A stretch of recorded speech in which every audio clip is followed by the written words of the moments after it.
Программа переселения из ветхого жилья в Коми продвигается ускоренными темпами. В рамках регионального проекта обеспечения устойчивого сокращения непригодного для проживания жилищного фонда в этом году расселено уже чуть более 2000 человек.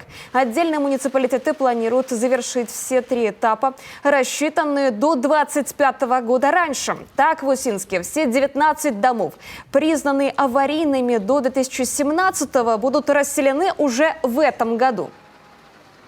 Провели также дополнительную большую работу в 2018-2019 году, нами признаны где-то в районе 42 домов аварийными, понимая, что, скорее всего, программа же будет дальше продолжаться, и как только будет сформирована новая программа, у нас есть дома уже под переселением. Мы также продолжаем и сегодня эту работу. То есть у нас проходит инвентаризация, мы смотрим дома, и 26 домов планируем в этом году тоже признать аварийными.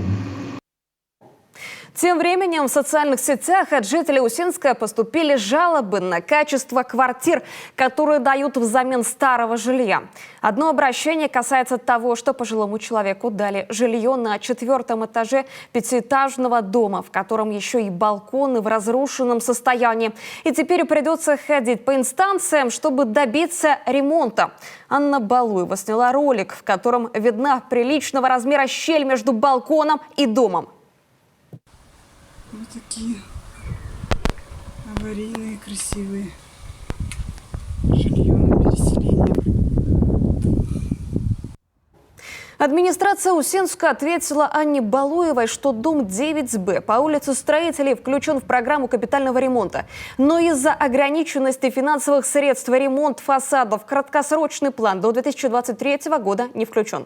Однако этот вопрос обязательно будет рассмотрен дополнительно при актуализации перечня по капремонту.